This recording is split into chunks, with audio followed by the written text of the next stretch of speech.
ہوں جیسے ہے انسان تیرے اعمال ہیں، مگر میں جانوروں کی وجہ سے ان پہ وہ جب رونے لگتے ہیں، میری بارگاہ میں آنسو گراتے ہیں، تو میں ان کی وجہ سے برسات کر دیتا ہوں، ٹھیک ہے؟ ورنہ میں برسات نہ کروں تمہارے اعمالوں کی وجہ سے، تمہارے اعمال ایسے ہو جاتے ہیں۔ اس لیے ہم اب جب دعا کا صحیح معنی میں بات کریں گے نا، تو ہر خلقت جتنی بھی خدا نے بنائی وہ ساری تمہاری لیے دعا ہے۔ کیا ہے؟ ساری، یہاں تک کہ زمین بھی تمہارے لیے دعا بن جاتی ہے جب اس کی بھی قدر کرتے ہو۔ بالکل ٹھیک ہے؟ وہ جو دعا ہے شرعاً جو ہے، اس میں مومن حیران اور پریشان ہو جائے گا انسان کہ یار ہر چیز میرے لیے دعا کرتی ہے، پھر بھی میرا نصیب نہیں بدل رہا، تو اس سے ثابت ہے میں اللہ پہ بھروسہ کرنا چھوڑ دیا ہے۔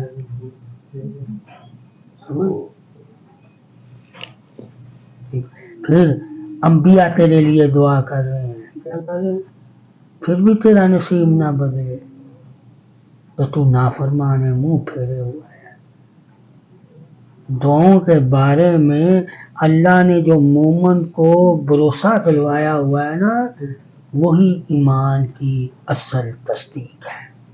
کلمہ جتنا مرضی پڑھے، نماز جتنی مرضی پڑھے، اگر اس کو دعاؤں پہ بھروسہ نہیں ہے نا، تو اس کی کوئی عبادت نہیں ہے۔ ٹھیک ہے؟ مچھلیاں تک تیرے لیے دعا کرتی ہیں، کیا کرتی ہیں؟ ٹھیک ہے؟ جب تجھے پتا چلے گا میرے لیے کون کون دعا کرتا ہے، محمد صلی اللہ علیہ وسلم تک تیرے لیے دعا کرتی ہے، پھر تیرا نصیب نہ بدلے، تیری قسمت نہ بدلے، تیرے حالات نہ بدلے، تو سمجھو تو نبی کے حکم پہ چل ہی نہیں رہا، تو اندھیرے میں ہے، تو پیروی نہیں کر رہا۔ یہ جو وسعت والی دعاؤں کا ذکر ہے نا، اس میں پھر بندہ اپنے آپ کو ہی مجرم کہے گا۔ کیا کہے گا؟ کہ میں ہی اپنی زندگی نہیں بدلنا چاہتا، ہر چیز چاہتی ہے کہ میں بدلوں۔ جب ہر چیز تجھے چاہتی ہے کہ تو بدلے اپنے آپ کو، اللہ بھی یہی چاہتا ہے۔ تو جب اللہ سے پوچھے گا اللہ تو کیا چاہتا ہے، تو اللہ کیا کہتا ہے؟ اللہ کیا چاہتا ہے؟ میں تیری عزت چاہتا ہوں، میں تیرا بھرم چاہتا ہوں، میں تیرا دبدبا چاہتا ہوں، ٹھیک ہے؟ میں تجھے رہنما دیکھنا چاہتا ہوں، میں تجھے حق کی بات کرنے والا دیکھنا چاہتا ہوں، میں تجھے حق پہ سلامتی والا چاہتا ہوں، میں تجھے لوگوں میں حق بانٹنے والا دیکھنا چاہتا ہوں، میں حق دینے والا دیکھنا چاہتا ہوں۔ تو جب اللہ سے پوچھے گا تو اللہ تجھے بتا دے گا میں تجھ سے کیا کیا چاہتا ہوں۔ عبادت تو میری کر، یہ میں تجھ سے چاہتا ہوں، مجھ سے مانگ، یہ میں تجھ سے چاہتا ہوں، ٹھیک ہے؟ دولت والا ہو جا، یہ میں چاہتا ہوں، کامیابوں میں شامل ہو جا، یہ میں چاہتا ہوں، نیکی کرنے والوں کے ساتھ ہو جا، یہ میں چاہتا ہوں، خیرات اور صدقہ دینے والا ہو جا، یہ میں چاہتا ہوں، زکوٰۃ ادا کرنے والا ہو جا، یہ میں چاہتا ہوں، لوگوں میں ایک دوسرے کو خوشی بانٹنے والا بن جا، یہ میں چاہتا ہوں، ایک دوسرے کی مدد کرنے والا بن جا، یہ میں چاہتا ہوں، ایک دوسرے کا سہارا بن، یہ میں چاہتا ہوں۔ اللہ رسول کے جب چاہت پوچھو گے کہ اللہ اور اس کا رسول اپنی امت کے لوگوں سے کیا چاہتا ہے، تو تجھے پتا چل جائے گا کہ وہ تو اتنا کچھ چاہتا ہے جو میں چاہتا ہی نہیں۔ وہ تو چاہتا ہے تو غیر کے بھی کام آئے، تو جانور کے بھی کام آئے، تو انسان کے بھی کام آئے، تو اپنے پڑوسی کے بھی کام آئے، تو بہن بھائیوں کے بھی کام آئے، تو دوستوں کے بھی کام آئے، تو ماں باپ کے بھی کام آئے، تو چاچا تایا کے بھی کام آئے، تو اپنی پھپھی ماسی کے بھی کام آئے، تو ان کے بچے بہن بھائیوں کے بھی کام آئے، تو مومنوں کے بھی کام آئے، تجھ سے تو کتنی اس کی چاہتے ہیں اور تو اپنی زندگی کے کام نہیں آ رہا، تو اپنی زندگی کو ہی چاہنا چھوڑ گیا۔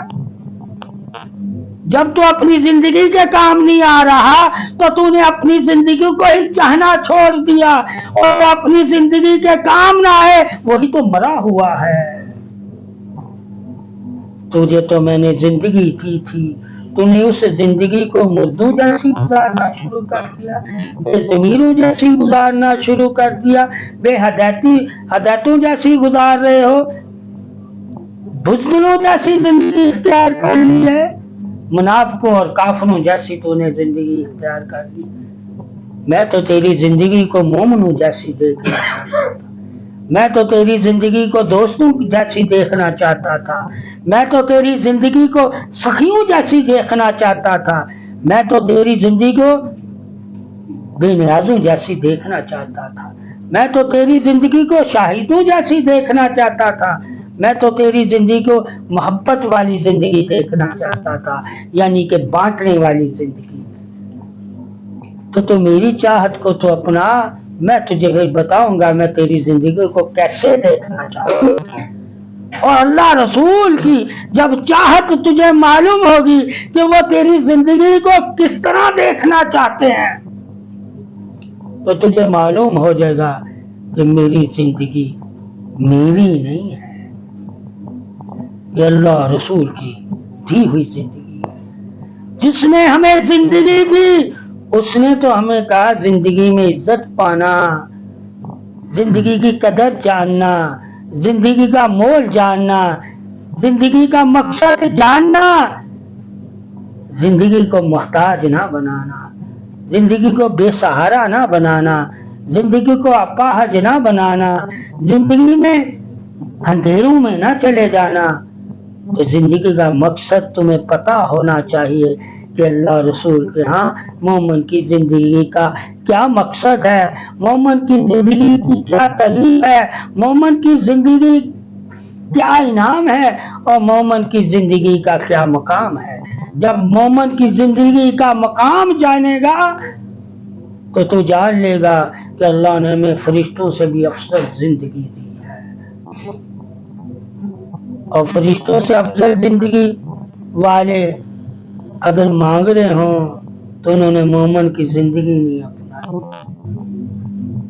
وہ صرف اپنی نادانی اور حماقت میں ڈوبے ہوئے ہیں، اور جب نادانی اور حماقت میں کوئی ڈوب جاتا ہے اسے کوئی روشنی نہیں نظر آتی۔ تو جسے اپنی زندگی میں کوئی روشنی نظر نہ آئے تو وہ جان لے کہ اللہ اور رسول کے جو فرمان ہے نور والے، میں ان فرمانوں پہ چل نہیں رہا۔ جب میں اللہ رسول کے نور والے فرمانوں پہ چل نہیں رہا تو میری زندگی اندھیرا بن گئی ہے۔ تو زندگی اسی کی اندھیرا ہوتی ہے جو اللہ رسول کے فرمانوں پر نہیں چلتے، ان کی زندگی اندھیرے کی زندگی، اور جن کو اللہ اندھیرے والی زندگی دے دیتا ہے انہیں اپنی زندگی کا مقصد نظر نہیں آتا، اور جنہیں اپنی زندگی کا مقصد نظر نہیں آتا انہوں نے اللہ سے اپنی زندگی کے بارے میں پوچھا ہی نہیں تھا کہ اللہ تو نے مجھے زندگی کیوں دی تھی، اس زندگی کا کیا مقصد تھا، اس زندگی کو میں نے کیسے گزارنا تھا، اس زندگی میں نے کس کو اپنا قریب دوست بنانا تھا۔ تو جب تم زندگی سے اللہ سے پوچھو گے اپنی زندگی کے بارے میں تو تم جان جاؤ گے کہ اللہ تمہیں کیسی زندگی عطا کرنا چاہتا ہے، وہ زندگی جو ایک دوسرے کی زندگی کی مدد بن جائے۔ اس لیے قرآن نے کہا مومن مومن کا مددگار ہے، مومن مومن کا بھائی ہے، مومن مومن کا دوست ہے، مومن مومن سے مخلص ہے، مومن مومن کا سہارا ہے، مومن مومن کا لیے ڈھال ہے۔ تو جب مومن بنے گے تو ہمیں پتہ چلے گا نا اللہ مومن بنا کر ہمیں کس طرح دیکھنا چاہتا ہے، اور جب اللہ کی اور اللہ کے رسول سے کے فرمانوں سے اپنی زندگی کو دیکھیں گے تو ہمیں پتہ چلے گا کہ ہم زندگی کہاں گزار رہے ہیں، کہ اللہ رسول کے راستے پہ ہماری زندگی ہے یا اندھیروں کی طرف ہے ہماری زندگی۔ تو اپنی زندگی کا مقصد اللہ سے پوچھ، مومن ہونے کا مقام اللہ سے پوچھ، دوست بننے کا جسم و جان اللہ سے پوچھ. اللہ تجھے سب بتائے گا کہ میں نے تجھے کیوں پیدا کیا ہے. کسی سے پوچھنے کی ضرورت نہیں تجھے پڑے گی. اللہ اور رسول سے رہنمائی لینے والے کے لیے اللہ اور رسول ہی کافی ہے.